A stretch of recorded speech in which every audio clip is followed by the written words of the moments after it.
हम आपको लेकर चलेंगे वाराणसी, क्योंकि आज सारी नजरें वाराणसी पर टिकी हैं। ज्ञानवापी मस्जिद मसले पर एक अहम सुनवाई है आज, और लगातार इस मसले पर अदालतों का चक्कर काट रहा है ये पूरा मामला। हमारे साथ दो वरिष्ठ सहयोगी भी जुड़ेंगे। संजय शर्मा दिल्ली से हमें सारी जानकारी देंगे, और समर श्रीवास्तव वाराणसी में है, वो हमें इस मामले में सारे पहलुओं पर हम चर्चा करेंगे।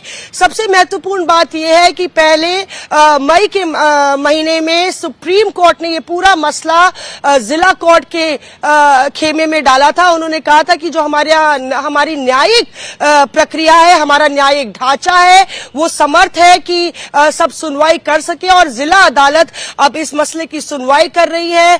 हिंदू पक्ष का कहना है कि वहां पे पूजा अर्चना की इजाजत दी जानी चाहिए प्लेसेस ऑफ वर्शिप एक्ट के तहत। मुस्लिम पक्ष का कहना है कि ये यहाँ पे लगातार 15 अगस्त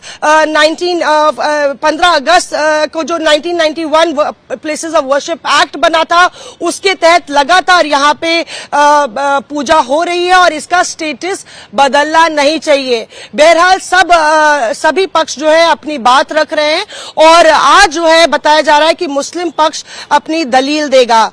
संजय शर्मा हमारे साथ हैं, और अदालत की हर एक कार्रवाई, हर एक सुनवाई पर उनकी नजर रहती है। अदालत की नब्ज को उनसे बेहतर कोई नहीं जानता।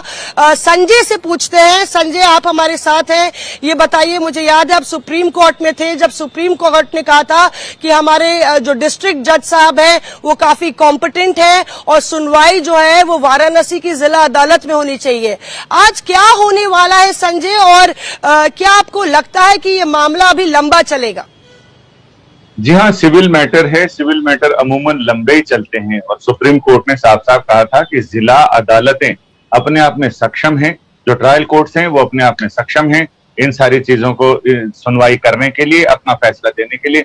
सुप्रीम कोर्ट ये चाहता है कि जो हमारा जुडिशियल सिस्टम है उसमें निचली अदालत अपनी फाइंडिंग्स को अपने फैसलों में बताए, फिर हाई कोर्ट अपनी फाइंडिंग्स बताए, उसके बाद सुप्रीम कोर्ट, और अपीलिएट कोर्ट है, सुप्रीम अपीलिएट कोर्ट है, तो उन अपीलों पर निपटारा करता है। यानी निचली अदालत की फाइंडिंग से, हाई कोर्ट की फाइंडिंग से उसको देखता है। लिहाजा सुप्रीम कोर्ट ने कहा कि चूंकि बुनियादी मसला है, ये जांच करना कि चीज में कोई भी दावा है उसके तह में जाना वो लोअर कोर्ट का काम है। लोअर कोर्ट इसको बहुत अच्छे ढंग से कर सकता है, लिहाजा इसको पहले लोअर कोर्ट जाए, और इसमें मुस्लिम पक्षकार उसी पर स्टिक हैं, यानी उसी पर चिपके हैं कि जो 1991 का प्लेसेस ऑफ वर्शिप एक्ट है, जिसे सिर्फ अयोध्या मामले को छूट दी गई थी, उसके अलावा बाकी सारे मामले इसके तहत आते हैं। लिहाजा इसमें किसी भी तरह के बदलाव की कोशिश होनी चाहिए, और यथास्थिति बहाल रहनी चाहिए।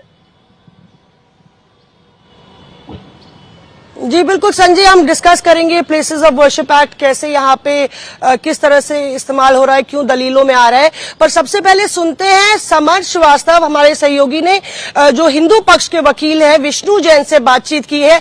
आइए सुनते हैं कि वो क्या कह रहे हैं इस मसले पर। आज एक बार फिर मेंटेनेबिलिटी का केस वाराणसी कोर्ट में शुरू होना है। बातचीत करने के लिए हमारे साथ हिंदू पक्ष के वकील विष्णु जैन साहब, बहुत स्वागत है सर आपका। एक बार फिर से आपकी वापसी हुई है, गर्मियों की छुट्टियां हो गई हैं, आज का क्या है, आज क्या होना है कोर्ट में? देखिए, मुस्लिम पक्ष ने पिछली 2 हियरिंग में अपने बहस रखी थी कोर्ट के सामने मेंटेनेबिलिटी के इशू पे। हमारे जो प्लेन के 50 पैरा है उसमें 36 पैरा तक उन्होंने पढ़ा है। आगे के पैरा उनको पढ़ने और अपने सबमिशंस कोर्ट के सामने रखने हैं, और जब उनकी प्लीडिंग खत्म हो जाएगी उसके बाद हम उसमें अपने जवाब रखेंगे। वक्त लग सकता है, आज का 2 दिन लग सकता है? मुझे लगता है आज और कल मुस्लिम पक्ष अपने बहस, मुझे ऐसा अनुमान है, हो सकता है आज ही वो अपनी बहस खत्म कर दें, नहीं तो आज और कल वो 2 दिन का समय और ले सकते हैं अपनी बहस कंप्लीट करने के लिए। उसके बाद हम उसका जवाब देंगे। लगातार 91 एक्ट का हवाला दे रहे हैं, आप लोग क्या लग रहा है? देखिए, 91 का एक्ट यहाँ पे अप्लाई नहीं होता है।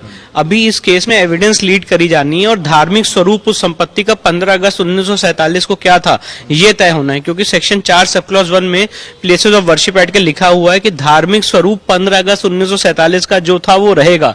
तो धार्मिक स्वरूप 15 अगस्त 1947 को क्या था ये कोर्ट में एविडेंस के थ्रू ही लीड हो सकता है। उसके बाद ये डिसाइड होगा कि प्लेसेस ऑफ वर्शिप एक्ट किसके पक्ष में अप्लाई होता है।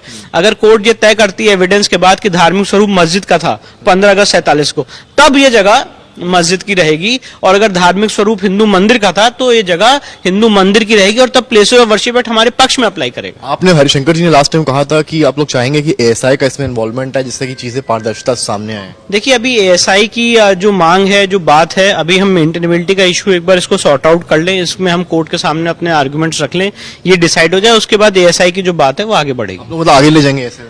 नहीं, बिल्कुल एएसआई तो आगे चल के हमें करना ही करना है, पर वो कब करना है, कैसे करना है, एक बार सारे लोगों से डिस्कस करके और सारे महिला याचिकाकर्ताओं से डिस्कस करके हम उसमें आगे बढ़े। बीच रवि दिवाकर का लेटर और फिर जो आपने देखा होगा, इसको कैसे देखते हैं आप पूरे मामले को? कौन सा लेटर? जो जज साहब का लेटर आया कि उन्होंने लिखा कि मैं मतलब मुझे इस तरह के वो मिल रहे हैं, थ्रेटनिंग्स मिल रहे हैं। हाँ नहीं, बहुत वो सेंसिटिव और सीरियस इशू है। जिस तरह से एक सिटिंग जज को, जिन्होंने इस केस को डिसाइड किया और इम्पोर्टेंट एस्पेक्ट्स पे डिसाइड किया, उनको जिस तरह से थ्रेट लेटर्स मिल रहे हैं, मुझे लगता है सरकार उसकी जांच भी कर रही है, जो मेरी नॉलेज में बात आई है, और उनको प्रॉपर सिक्योरिटी भी प्रोवाइड की गई है। और मैं आशा करूंगा कि इस देश की जुडिशरी के न्यायाधीश जो भी ऐसे काम कर रहे हैं, उनको अप्रोप्रिएट सिक्योरिटी दी जाए और वो अपना काम निष्पक्ष ढंग से कर पाए।